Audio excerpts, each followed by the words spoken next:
The champagne bottle made that celebratory pop. Crystal flutes clinked around my parents' dining table. Ham and scalloped potatoes filled the air with butter and salt. 17 family members crowded around the extended table.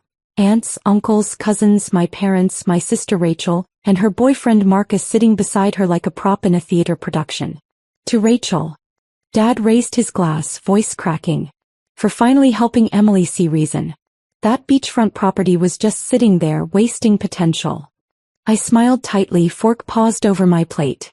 See reason. As if I'd agreed to this. Rachel stood, smoothing her designer dress.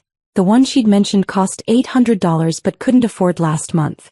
She held up a leather folder embossed with gold lettering. Official closing documents. Signed, sealed, delivered.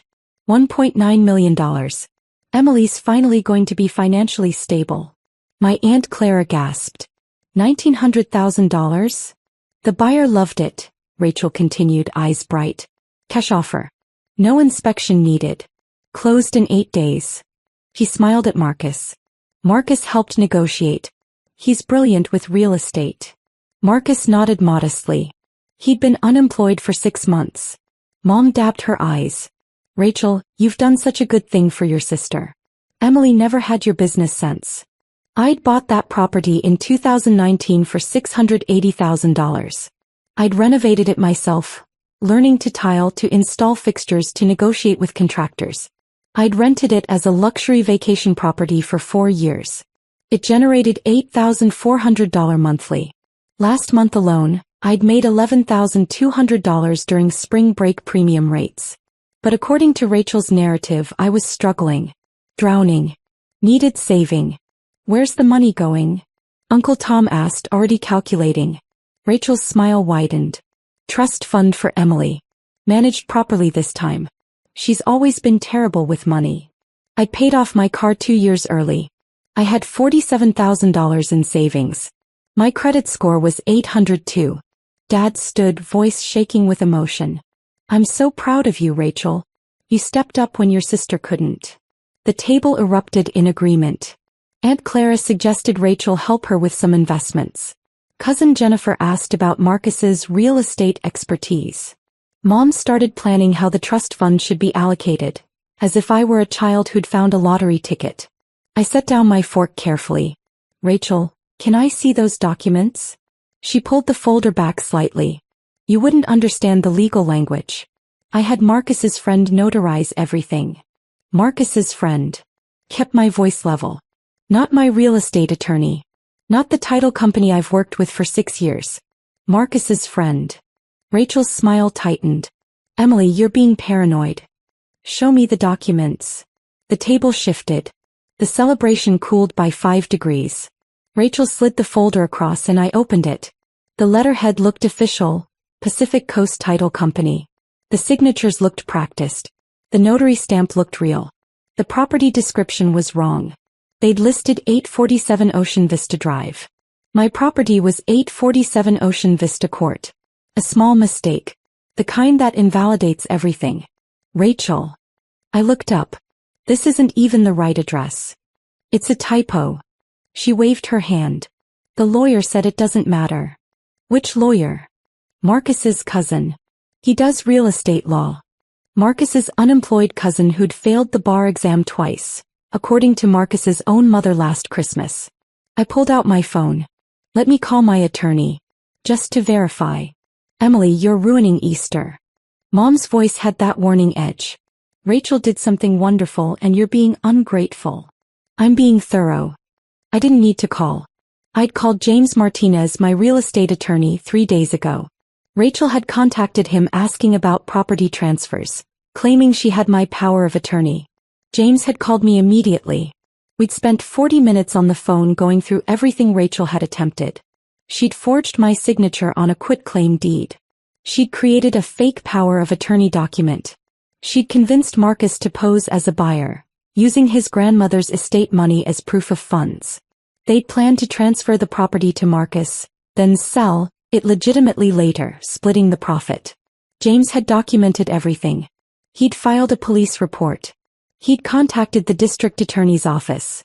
He'd prepared criminal complaints for forgery, fraud, and conspiracy. I'd asked him to wait until Easter dinner. I wanted everyone to see. I'm sure everything's fine, I said, setting my phone down. Let's finish dinner.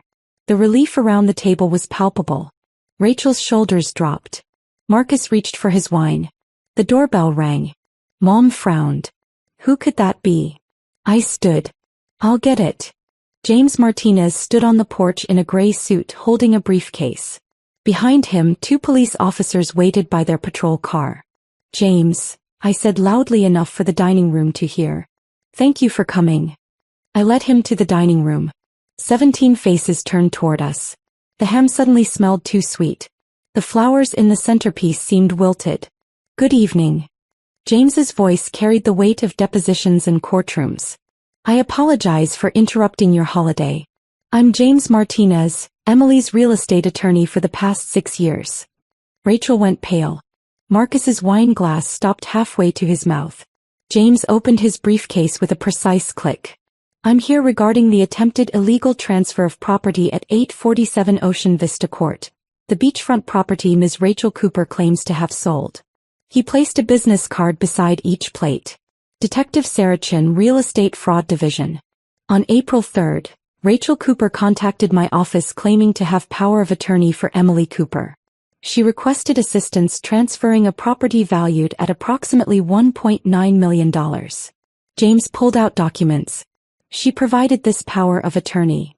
He held up a document. My signature was forged, poorly. The notary stamp was fake. The witness signatures belonged to people who didn't exist. On April 5th, Rachel Cooper filed a quitclaim deed with the county recorder's office, attempting to transfer the property to Marcus Webb. James placed another document on the table. This deed contains a forged signature. The notary stamp belongs to a notary whose license expired in 2019. Uncle Tom leaned forward, reading the business card. Detective Chin specializes in real estate fraud, forgery, and conspiracy, James finished. Emily contacted me immediately when Rachel first approached. We've been documenting everything. Dad's champagne glass sat forgotten. There must be a misunderstanding. No misunderstanding. James pulled out more papers. Marcus Webb contacted Pacific Coast Title Company on April 8th, claiming to be purchasing the property. He provided proof of funds, $2.1 million from his grandmother's estate. The title company became suspicious when the seller's information didn't match county records. Marcus stood abruptly. His chair scraped against the hardwood floor. The title company contacted Emily directly, James continued. She informed them she had not authorized any sale. They immediately flagged the transaction as fraudulent and contacted law enforcement. He placed a thick folder on the table. Inside this folder, forged quitclaim deed, forged power of attorney, falsified closing documents, email correspondence between Rachel Cooper and Marcus Webb discussing how to make the documents look legitimate, text messages about splitting the profit 60-40, and bank statements showing Marcus's grandmother's money was transferred to an account in Rachel's name 3 days ago. The silence was absolute. Even the wall clock seemed to stop ticking. Marcus's grandmother, Aunt Clara whispered. That's elder financial exploitation. James nodded. The district attorney is very interested in that aspect. Mrs. Webb is 84 years old. She believed she was helping Marcus buy his first home. Instead, her $2.1 million is now in an account that Rachel controls. Rachel found her voice. This is insane. Emily's property was sitting vacant. It generated $127,000 in rental income last year, I said quietly. I paid $31,400 in property taxes. I spent $18,000 on maintenance and upgrades. I netted $77,600 after all expenses. It's booked solid through September. Mom's face crumpled. You never told us. I told you 3 years ago when I bought it. You said I was making a mistake. That beachfront property was a money pit. That I'd lose everything. I looked at Rachel. You told Dad I was struggling. That I couldn't make the payments. That I was about to lose the property to foreclosure. Rachel's mouth opened. Nothing came out. There is no foreclosure, James said. Emily's mortgage is paid 18 months ahead. She has excellent credit. She owns 2 other rental properties. A downtown condo generating $2,800 monthly and a mountain cabin generating $3,200 monthly. Her total real estate portfolio is valued at approximately $2.4 million with outstanding mortgages of $680,000. Uncle Tom did the math audibly. $1.72 million in equity. Rachel told you Emily was struggling, James continued, because it justified the rescue narrative. She told Marcus that Emily was desperate to sell, which justified the quick closing. She told Marcus's grandmother that Marcus was buying his dream home, which justified accessing the estate money. He pulled out his phone, scrolled, then read aloud. Text from Rachel to Marcus, April 4th, 11:47 p.m. Family believes the story. Emily's too proud to correct them. By the time she realizes property will be yours, we'll have the money split and everyone will think she agreed to it. Dad aged 10 years in 10 seconds. James placed a final document on the table. Criminal complaint filed with the district attorney. Charges: forgery in the first degree, fraud in the first degree, conspiracy to commit fraud, attempted grand theft, and elder financial exploitation. If convicted, Rachel faces 10 to 20 years. Marcus faces 8 to 15. The police are outside, I said. They're waiting for Rachel and Marcus. Rachel lunged for the door. Marcus grabbed his keys. Officers are at every exit, James said calmly. They've been here for 15 minutes. Through the window I could see 4 patrol cars now. Not 2. 4. Detective Chen walked through the front door I'd left open. She was shorter than I'd imagined, with steel gray hair and eyes that had seen every con in the book. Rachel Cooper, Marcus Webb, you need to come with us. Her voice was ice on concrete. You have the right to remain silent. Rachel started crying. The kind of tears that worked on Dad when she was 16 and wrecked his car. When she maxed out Mom's credit card. When she stole $3,000 from my college fund and blamed it on a bank error. They didn't work on Detective Chen. Marcus tried to explain. Something about a misunderstanding. Something about helping. Something about Emily agreeing verbally. Save it for your lawyer, Detective Chen said. They were handcuffed at my parents' dining table. Ham congealing on plates. Crystal flutes of champagne going flat. Easter lilies in the centerpiece filling the room with too sweet funeral smell. Dad watched them taken away. He didn't say anything. There was nothing to say. James closed his briefcase. Emily, I'll call you tomorrow with updates. The DA wants to meet this week. Thank you, James. He paused at the door. For what it's worth, I've practiced real estate law for 23 years.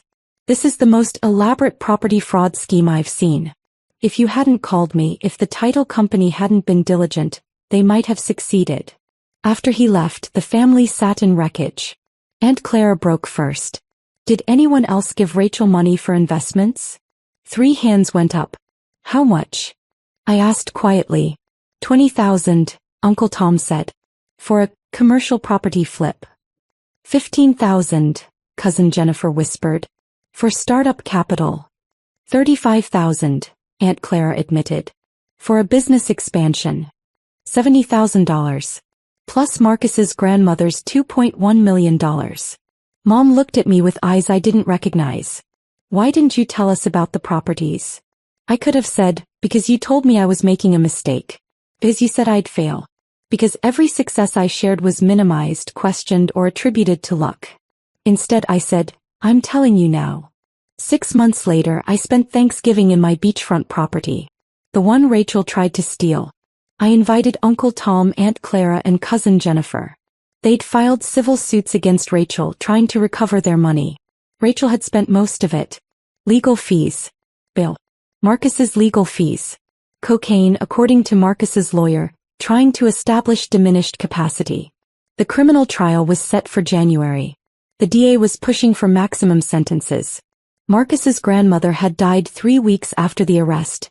Heart attack, according to the doctors. Broken heart, according to everyone who knew her. That added wrongful death civil liability to the growing list. Rachel had written me from county jail. 3 pages about how I destroyed the family. How I was vindictive. How I should drop the charges because we were sisters. I didn't respond. Dad wrote too. Shorter letter. Said he was sorry for not believing me. Said he'd been blinded by pride in Rachel's success.